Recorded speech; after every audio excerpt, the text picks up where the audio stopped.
What's going on, everyone? We're back with another True Detective Season 1 deep dive, this time for episode 6, titled Haunted Houses. If you've been following us since the first episode, appreciate you staying along for the journey. If this is your first time watching, go back and start from episode 1. We got the links in the description. No time to waste. Let's get going. We ended last episode with Rust finding out in 2002 that the Door Lane killer is still out there. So now he's back on the trail, but he's doing this work solo since nobody else believes him. Our first question should be, where's Marty at? And this marks a notable divergence between our two leads. Rust follows his gut and his sense that something just ain't right, while Marty's content to toe the line. We also get a sense that Rust either doesn't trust Marty or simply knows he's not trying to run it back just yet. So Rust finds a man named Guidry and interviews him. Terry lost his boy a while back, and even though a Marine unit was involved in the search, they couldn't find the boy. 4 weeks later, they found the boy's canoe completely torn up, and they speculate that it could have been a gator that got him. The boy, Sonny, went to a Tuttle school called Queen of Angels. The father, Terry, is still an absolute mess, and he tells Rust to get out of there before he loses his temper and hurts him. Add the Guidry family to the list of victims who reside in the lower middle class of the bayou. The pattern among the victims, like with many serial killers, is that they have very little power within society to raise the alarm or to put up a fuss when shit goes wrong. This is chosen deliberately so that the perpetrator can actually get away with it. This one seemed like it was swept under the rug with alarming efficiency, and you can't help but wonder who's pulling the strings. Rust keeps pursuing leads, and he ends up finding Minister Theriot. Remember, Rust and Marty went to see him back in January of 1995 at the Revival tent. The years haven't been kind to Theriot, and he's now an alcoholic working at an antique shop. He's no longer working with the church. Rust asks Theriot about the Tuttle ministry and learns a lot. The Tuttle ministry started a program called Wellspring, which was an evangelical initiative to provide religious education as an alternative to public school in rural communities. Since some of these kids had to bus an hour or more to get to public school, the dropout rate in rural areas was very high. Theriot knows that in 1988, there was a Tuttle school that was accused of interfering with children, but the matter was kept internal, so cops like Rust never heard about it. Theriot claims he left because of bureaucracy and politics, but Rust knows that's bullshit, so Theriot tells the truth. He was doing custodial duties at the senior minister's library when he knocked over an old book called The Letters of Telios de Lorca. A folder fell out of the book, and inside the folder was pictures of naked children who looked like they were sleeping. Theriot took the book to Deacon Farrar, the morals officer for the college who was also close to Billy Lee Tuttle. Farrar got angry with Theriot and even started accusing him of stuff. Farrar said he'd look into the issue, but obviously nothing happened. It's a loaded convo to unpack, and there's a similarity we can see between these two. At one point, they've each tried to fight the good fight, and the mistakes of their past have stuck with them. It's clear that Rust appreciates Theriot's honesty, and they're kindred spirits in the sense that they've admitted to themselves what the darkness in the world really is. They didn't do nothing. No. He seemed angry that I brought it to him. Two peas in a pod. By the time Wellspring shut down, Theriot had left. He quit the Revival after their last 2 tents were vandalized, and he lost passion and got into alcohol. His whole life he wanted to be near God, but the only nearness was silence. Depressing line, but it reveals how his experience with the Tuttles has warped him. As we've said before, many of these cameos and side characters are just people trying to seek a little more light and hope in the world. Theriot's no different, a man of lost faith with nowhere to turn but the bottle. Rust continues his trail and meets with Kelly, the girl from 7 years ago who was found at Reggie and DeWall's cookhouse. At this point, she's suffering from regressive catatonia and staying at a psych facility. Russ asks her if she remembers anything about the men who abused her, and she mentions this giant man with scars being the worst. That man made her watch him torture Billy. She then loses her mind and starts screaming in terror. At this point, Casada is gone from CID and Major Salter is now running the unit. He's pissed at Russ since he caused Kelly to go into a screaming fit. Russ tries to tell Salter that the Door Lane case isn't solved because they didn't get all the killers, but Salter doesn't give a fuck. Russ says that these killings are connected to Billy Lee Tuttle, and Salter now really wants no part of this thing. He tells Russ to knock this shit off and go take some time to clear his head, or else he's suspending him. Marty doesn't have Russ back either. I caught zero logic in all that, and that last bit, pure gibberish. Another middle finger count alert with Russ flipping Marty off this time before he storms out of the office. We like it when Rust makes these risky moves to try and further a case, but sometimes they do come at a cost. Rust has struggled against the system the entire time he's been employed as a detective, and I think we all saw the way this one was gonna go. Shout out to Paul Ben Victor, because you know we love a Wire True Detective crossover on this side. Bit more of a hard ass than Quesada and not quite as funny, but I like the southern affect on the accent. Do not ever say that to anyone in the state again. The Tuttles have an immense amount of power, and Rust is right. Most shit in the bayou goes unnoticed due to the socioeconomic implications we've repeated a time or two on here. Throw in the fact that Rust and Marty are beefing, and the momentum just is not looking great. There's zero chance that Rust is done investigating, so he pulls up on Reverend Tuttle at his Baton Rouge campus. The campus is creepy as fuck, man. This neon cross is absurd. Rust asks about the Wellspring program and wants to locate old personnel affiliated with the program. Tuttle says he never had much contact with the program and tries to deflect. Rust then asks about Austin Farrar, and it's this exact moment where the entire energy of the convo shifts and Tuttle immediately knows what's going on. Farrar was the deacon who Theriot first notified about the pictures of the naked kids. Tuttle says that Farrar was embezzling and the administration handled it internally. Apparently Farrar then had an accident years later and died. And Tuttle says that Farrar was drinking hard after being dismissed from the college. You can't trust a man who can't trust himself with a beer. That little smirk and the change in facial expression as the music switches and the camera switches back to Rust says it all. Tuttle comes off a bit like a low-budget Eli Gemstone, but the righteousness he clings to has to piss Rust off quite a bit. In Rust's mind, religion is just as much a numbing agent as a bottle would be. Both these guys know exactly what's going on. Tuttle is clearly involved and spooked by Rust's visit, but he tries to play cool. Rust leaves without actually going to the archives. It's clear he just wanted to look Tuttle in the eye. Remember, it doesn't take Rust more than a few minutes to get a read on someone. Tuttle then obviously talks to CID and Rust gets in trouble. Major Salter suspends him for 1 month without pay, and he needs to get 30 hours of mandated counseling before he's back. Salter also throws some strays at Marty, which is funny as fuck. I fucking told you, and the human tampon here heard me.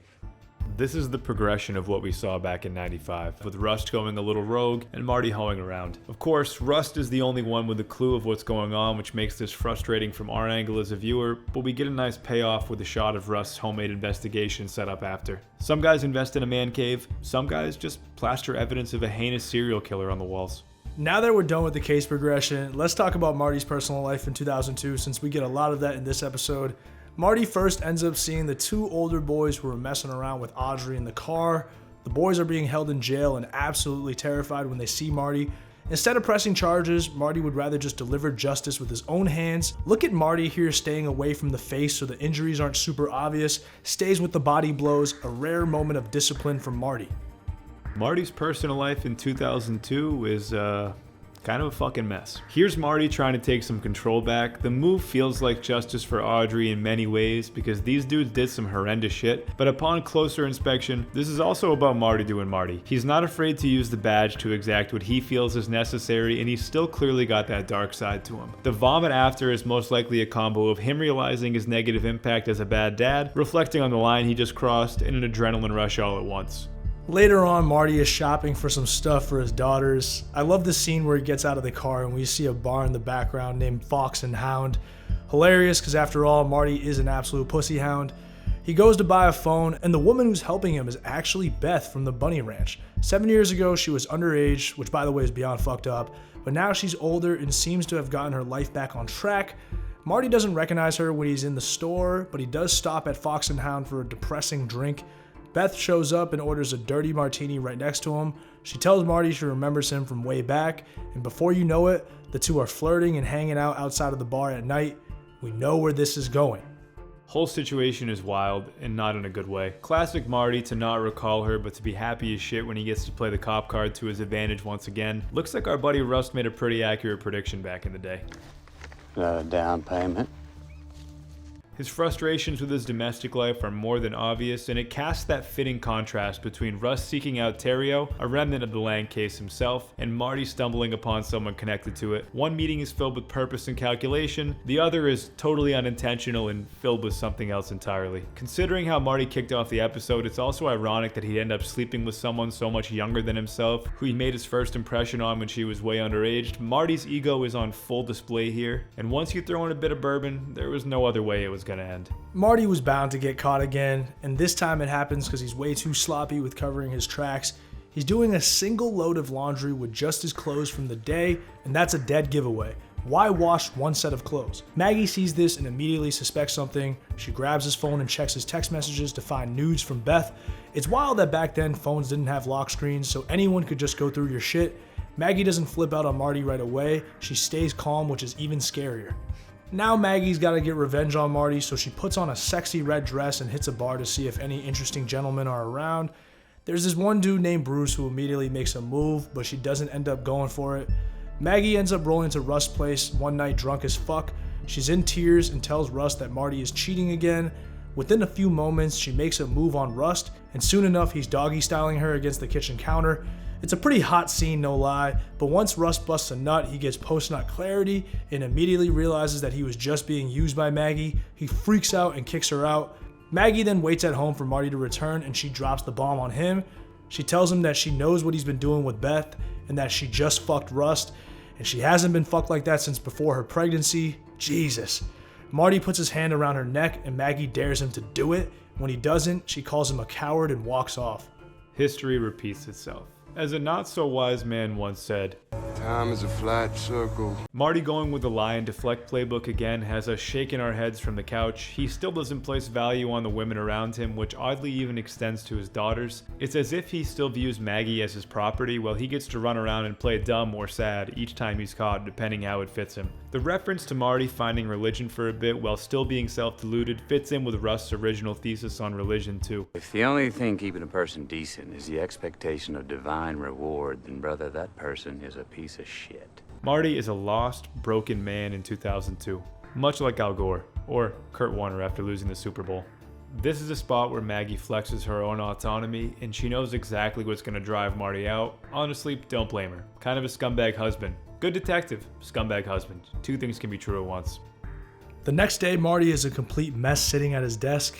When another detective tells him that Rust is outside, Marty walks out. But before he leaves, he puts his gun in the drawer and gets rid of anything that could be potentially used as a weapon. I respect that a lot from Marty because even though he's seeing complete red, he has enough sense not to have a gun in a situation where he might lose control and kill Rust. Marty wants to handle this like a man. As Rust is walking in, Marty just tackles him to the ground right away. He gets a few shots in, but Rust ends up getting the upper hand and just throwing Marty into his pickup. The truck's left taillight is busted, but Marty doesn't stop, and eventually Salter and other cops gotta come in and break up the fight. They both get reprimanded by Salter, and Rust quits on the spot. Second time in 2 episodes, we get a shot of Rust strutting through a detective's office without giving a single fuck. Say what you will, the man has his principles. So now let's move into the 2012 timeline, starting with the interviews that are being conducted by Papania and Gilbough. Their interview with Marty has now reached the point where they're no longer beating around the bush. It's just all about presenting as much evidence as possible to suggest that Rust is behind all of these killings. They bring up how in 2002, Rust had become unstable based on CID reports. He had 2 formal reprimands and a suspension, and the major at the time, Salter, wrote that Rust was manic. Marty points to a 2002 case involving a woman named Charmaine Boudreaux who kept killing her own babies. Rust gets her to confess and tells her that she should kill herself. If you get the opportunity, you should kill yourself. Very unsettling case, but it shows us Rust's interrogation techniques for an extended period of time, which are a bit stomach-turning, but they do get results. This lady had to go. It also represents the renewal of tension between Rust and Marty, which obviously goes somewhere. Each of them is at his worst during these flashbacks. Rust is an arrogant asshole with intense disdain for anything resembling an institution. Nobody without me. There is no you. And we've already mentioned Marty's backslide. Marty claims that that case fucked Rust up mentally, but obviously we know that's bullshit. The truth is, the Door Lane case being unresolved is driving Rust crazier than he already is. Everyone in the department is noticing his erratic behavior, and he and Marty are having heated arguments before their big parking lot fight. Also, Billy Lee Tuttle apparently accidentally overdosed a few years ago, and a few weeks before he died, his house in Shreveport, Louisiana was broken into. Tuttle's Baton Rouge home was also broken into, but that break-in wasn't reported. Rust returned to Louisiana just before those break-ins went down, so to Papania and Gilbough, this shit looks super sketchy. Marty gets pissed off in his interviews with them and packs his stuff and storms out. This move shows us that Marty is a real one. The details look a little shady in terms of Rust's involvement, but we know in our hearts he isn't the one. Let's also talk about Papania and Gilbough interviewing Maggie in 2012. They try to find out why Rust and Marty split up in 2002. We learn that Maggie at this point is no longer married to Marty, and she hasn't had any contact with Rust since 2002. Papania and Gilbough say something went wrong with Rust a while back, but Maggie still vouches for him as a good man. Maggie confirms that she and Marty split up in 2002. She lies and says she doesn't know why Rust and Marty split up though, and that she had nothing to do with it. Maggie distances herself as independent and fully done with cops and men in general who seek some kind of agency over her. In a former life, I used to exhaust myself navigating crude men who thought they were clever. With her understanding of Rust, I knew Rust to be a good man, so I can't imagine what I can offer. she's a real one, and it's no surprise she'd stand up for him again. So the episode ends with no more flashbacks to 1995 or 2002. We finally get to present day in the show, which is 2012. As Marty is driving home from his interview with Papania and Gilbough, Rust stops him on the highway. These two men haven't seen each other in 10 years, and we get a tense hello. Rust suggests that they should talk. He first offers to buy Marty a beer, but then rescinds it and says Marty should buy him a beer instead. Hilarious. Also funny that Rust never fixed the taillight from when Marty got thrown into the truck 10 years prior. A nice callback to the last time they really talked, and there's something about that closing shot with Rust's face in the rearview mirror that amps me up. Feels like the boys are back, for better or worse. Cue the dramatic drive down the highway. Well, that does it for our episode 6 breakdown. Appreciate y'all watching. Only 2 more episodes left, so let's get through it.